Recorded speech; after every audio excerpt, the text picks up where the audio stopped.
Israel should be told in no uncertain terms that apartheid in South Africa came to an end. It was overcome.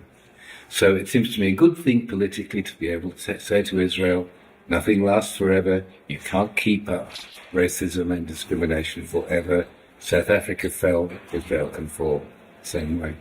But there is actually a huge difference between the system of apartheid and the Israeli occupation of the West Bank and occupied East Jerusalem and Gaza, which is that the system of separating off native people, African people, from whites in South Africa was done with a view to making them more efficiently exploitable.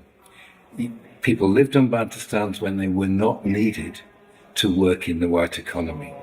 If you were needed as a female, say for domestic labor, or as a male to work in the mines or do whatever, then you got a pass and you could leave your Bantustan, and under the pass law, as long as you carried it with you, you could travel to your place of work and be exploited. The white South Africans constituted about 12% of the population. They were a minority, and everything that they had depended upon exploiting black labor. They couldn't do without it. In the case of Israel, on the other hand, Israel is doing everything it can to avoid being dependent upon Palestinian labor. Wherever they can replace Palestinians with somebody else, they do. That might be importing Russians, some of whom are Christians, it doesn't matter, they're not Palestinian. Way back in the early days, they imported large numbers of Arab Jews, from Arab countries, Mizrahim, Sfaradim, people from places like Iraq, Yemen, Morocco, Syria. These people are ethnically Arab. They were never part of the Zionist original plan for the colonization of Palestine, Israel, which was to be done by Ashkenazi Jews, Jews from Europe. They had no place in their scheme for Arab Jews.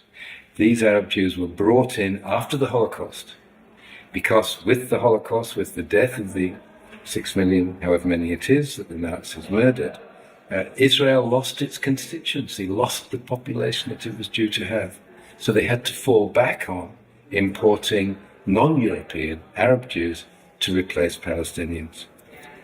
Come 1967, when Israel invades the West Bank and takes it over and occupies it, suddenly they've got this huge Palestinian population they don't want.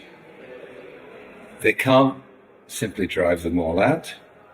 While they're around, they use their labor. Why not? But they don't want it. They want an alternative source if they can find one. So they have not colonized the West Bank in order to use Palestinian labor. So rather, it's the other way around. Having occupied the West Bank, they've got all these cheap available sources of labor. They might as well use them until they can replace them.